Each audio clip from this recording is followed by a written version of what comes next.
Selamat siang, Assalamualaikum warahmatullahi wabarakatuh. Hari ini saya akan sharing dengan teman-teman semua. Sebelum mengambil program dari asuransi, ya teman-teman harus tahu dulu apa itu asuransi, sehingga teman-teman tidak negatif. Kami sebagai agen banyak sekali menemukan ada banyak sekali orang yang sangat negatif dengan asuransi. Padahal asuransi ini sangat membantu keuangan keluarga, berikan perlindungan keuangan terhadap risiko yang datang secara tiba-tiba.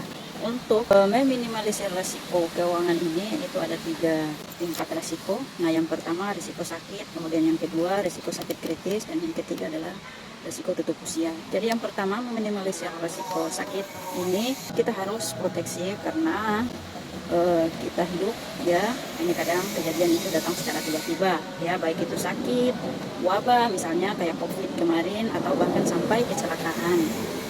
Nah, ketiga risiko ini kalau datang tiba-tiba, kemudian kita tidak punya asuransi, baik asuransi pemerintah maupun asuransi swasta, itu kadang menguras tabungan.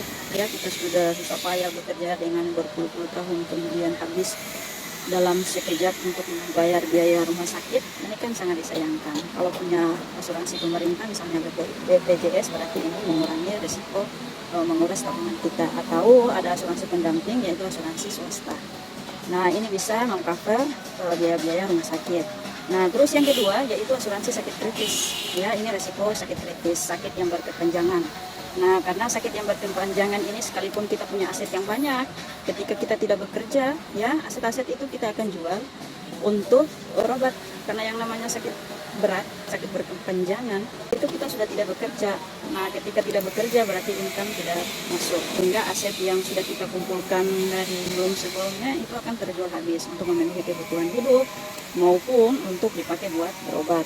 Nah, untuk itu pakai asuransi sakit kritis, ini sangat membantu karena ada uang yang dicairkan, ya, untuk menggantikan income yang hilang. Bisa dipakai untuk berobat, kemudian dipakai buat biaya hidup. Nah, kemudian yang ketiga asuransi jiwa atau asuransi atau proteksi warisan. Nah, ini bagus sekali buat si pencari nafkah, karena kadang-kadang, ya saya kasih contoh, misalnya si kepala keluarga atau pencari nafkah, ya suami atau ayah ini kan pencari nafkah. Jika tutup usia, maka kadang orang hanya menyayangkan bahwa si istri sayang banget, ya kasihan suaminya sudah tidak ada, kemudian kasihan anak-anaknya sudah kehilangan sosok ayah.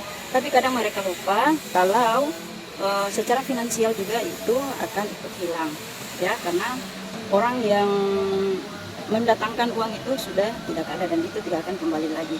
Nah, ini bagus sekali mengikuti asuransi jiwa karena ada uang pertanggungan yang akan diberikan kepada ahli waris si istri atau anak untuk melanjutkan kehidupannya. Jadi mereka bisa mempergunakan uang ini, bisa membuka usaha atau mengelola bagaimana hingga mempertahankan hidup mereka. Nah, jadi itu konsep asuransi buat teman-teman, ya buat Bapak Ibu yang pengen ambil asuransi. Jadi Bapak Ibu harus paham dulu kebutuhannya apa, sehingga ambil program asuransi itu pas dengan kebutuhan yang Bapak Ibu ambil. Oke, itu saja yang dapat saya sharing dengan teman-teman semua. Semoga bermanfaat dan bisa paham. Terima kasih sudah menonton. Ya, buat Anda yang pengen tanya-tanya, silahkan klik link video atau ada nomor WhatsApp saya yang ada di sini. Terima kasih.